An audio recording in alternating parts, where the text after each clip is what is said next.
গরু বান্ধার জন্য এবার 12,000। আমাদের বলা হয়েছিল ফ্যান দেওয়া হবে, ফ্যানটা পাইনি এখনো। তারপরে পানির সংকট, কোনো সুবিধা তো দেখছি না। বড় গরু ছিল এরকম গরু ছিল 3,000, আর মাজরা গরু ছিল 2,000, 2,500, 1,500 জায়গা। এবার 12,000 এই গরু বান্ধার জন্য। তাদের তো কোনো সুবিধা তো দেখছি না।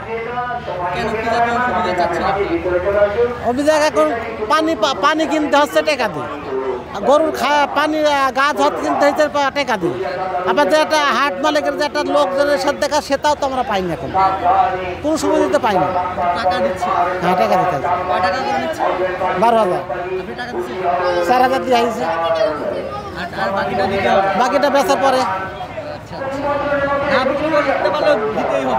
এখন সেটা এখনো আমরা জিগাইনি যে বেচা হলে দিতে হবে কিনা হবে, এখন বেচা হলে দিতে হবে।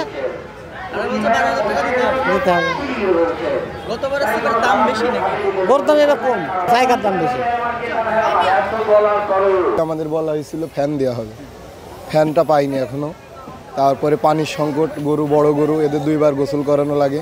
সেই জায়গায় আমরা আজ 3 দিনের ভিতরে গরু একবারও গোসল করাইতে পারি। পানির সংকট, পানি আমাদের এক বালতি, এই যে এই সাইজের বালতি 15 টাকায় কিনা লাগছে। 15 লিটার পানি 15 টাকা দাম। লিটার হিসাবে পানি কিনে গরুর কি করা যায়? এই যে আমরা 30টা গরু আনছি, এই যে প্রতিদিন আমাদের 4,000, 3,000 টাকার পানি মনে করেন লেগে যাচ্ছে গরু খাওয়াতেই। এইগুলো আমাদের বাড়তি খরচ। গরু রাখার খরচ আমরা এই লট একবার নিছি ভাই, আর পিস প্রতি হিসাব করে নিইনি যে এই গরু 10,000 কি 5,000। এই লটটা আগাগোড়া আমরা 30টা গরুর জায়গা নিছি, একবারে কন্ট্যাক্ট করি। পানির সংকট আর এই যে ফ্যানের কথা বলছিল, এটা হয়নি। ভাব পাচ্ছি না ভাই।